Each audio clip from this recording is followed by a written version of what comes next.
Dapat bang araw-arawin si Mrs. para mabuntis? Yan ang topic natin ngayon. Hindi kasi, eto kauwi ko lang kabayan ha. So, may naging pasyente kasi ako sa laboratory kanina. Okay, second to the last patient na siya mismo ang nagdala ng specimen niya sa lab. Okay, unknowingly, na yung pasyente biglang nagpakilala. Hi, I'm Mrs. Ganito, ganyan.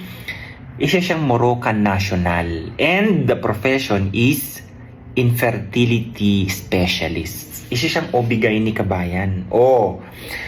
Nung sinabi niyang ganun, marami ng tanong na dumapo sa isip ko. Sabi niya, can I sit here? Yes, no problem. Because, kasi gusto kitang kausapin. So habang nag-aantay siya sa kanyang resulta kabayan, nagtanong-tanong na ang lolo mo regarding dyan nga sa gusto kong itanong sa kanya. Di nagtanong-tanong ako, alam nyo ba? Kaya nga sinabi ko nung una, huwag nyong araw-arawin si Mrs. pag gusto nyong mabuntis yan. The practical, yung way, normal way, is 2 to 3 times a week.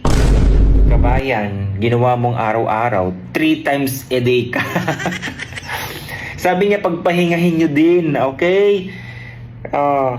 Ang mga lalaki, sa totoo lang, meron diyang gumagawa. Kailangan daw araw-arawin yan para mabuntis ka.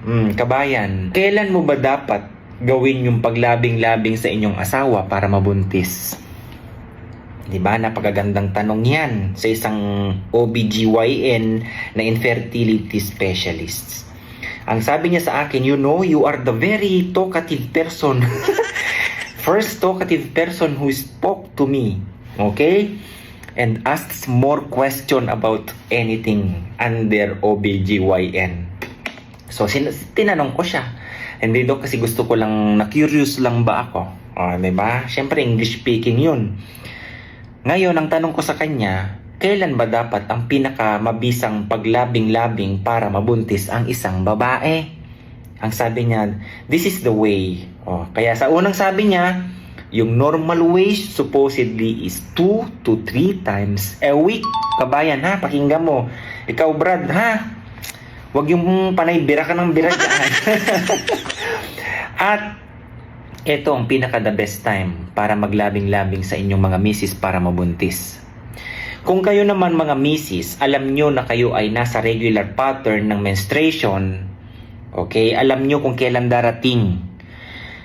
During the first, day ng menstruation nyo, 14 days prior niyan, yan yung fertile kayong mga babae.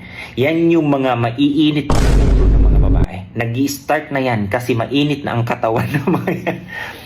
Sabi niya, nararamdaman ng mga kababaihan yan, yung pang 7th day, okay? Yung naninigas na inyong mga bubitas, okay? Ano na yan, tumatayog na yan, ang sabi niya. Tapos nakakaramdam na kayo ng pananakit left or right dyan sa may puson nyo. According to OBGYN po ha, correct me if I'm wrong kung ano yung sinabi niya. So ayun, tinanong ko rin, paano kung irregular menstruation? Sabi niya, kailangan nilang i-correct yan. Kasi mahirap talaga yan, matsambahan. Hirap, kailangan magpaalaga ka sa isang OBGYN para alam nila kung kailan ka nagre-release ng egg. So kabayan, may sinabi niya sa akin na pwedeng inumin ng mga kababaihan. Actually, hindi ko pa kasi buong nabasa yung journal kaya hindi ko pa maibigay ngayon. Regarding sa menstrual disorder and hormonal parameters. Kumbaga, regarding sa PCOS. Okay? Yung PCOS, Polycystic Ovary Syndrome. May sinabi po siya dyan. Which is, nung sinearch ko, oo nga, may journal. So, ngayon, preliminary lang ito. Bukas ko na i-vlog yan. Which is magandang topic, kabayan. Kung ikaw irregular, meron kang nodules, meron kang mga dyan sa loob ng inyong mattress. At to, maganda tong isang studies na ito. Okay? So, ang punteriya ko lang dito, kabayan, kailan yung time ng paglabing-labing nyo ni Mrs. para mabuntis. Alam mo na yan guys ha. Brad, ikaw sinasabi ko sa'yo ha. Pagpahingahin mo daw yan si Mrs. Huwag mong araw-arawin. Ikaw naman Mrs. Baka ikaw naman ang may gusto pag araw-araw. 2 to 3 times a week lang kabayan ha. Okay? Bye-bye.